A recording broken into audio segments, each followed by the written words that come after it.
எப்படி இருந்துச்சு சென்னை பயணம்லாம்? நல்லா ஊர் சுத்தி பார்த்தீங்களா? அப்பா தான் என்னைய சுத்தி விட்டாரு, அதுக்கிடையில ஊரை வர சுத்தி பார்க்கணுமா? நீ தான் போன் ஆஃப் பண்ணி வச்சுட்டு எஸ்கேப் ஆயிட்டியே. அது நான் கடைசியா எடுத்த முயற்சி. முதல் நாள் இவர் சொன்ன வேலையெல்லாம் முடிச்சுட்டு நான் வரப்போ எவ்வளவு மணி ஆயிருக்குன்னு நினைக்கிறீங்க? நைட்டு 10 மணி. தாத்தா நீங்களும் கேளுங்க.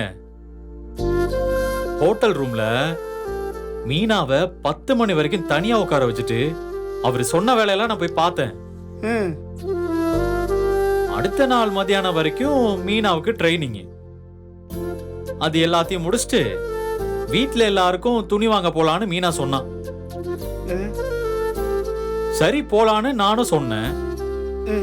அதுக்கிடையில இவரு வேற வேலையா அடிக்க வச்சிட்டு இருக்காரு.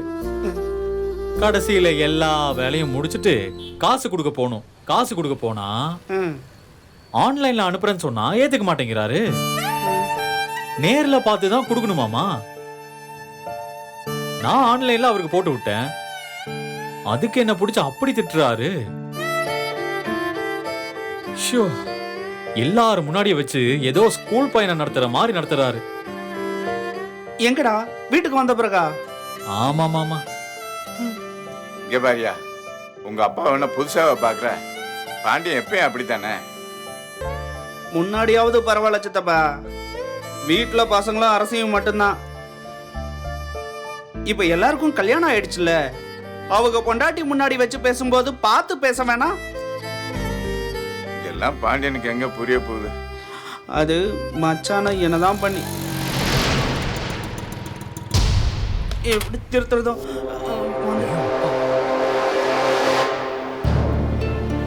ஐயோ, என்ன பண்றதுன்னே தெரியலையே.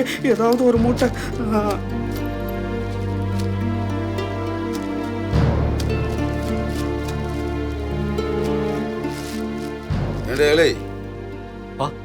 இங்கேயும் சும்மா தான் எடுக்கிறியா நீ?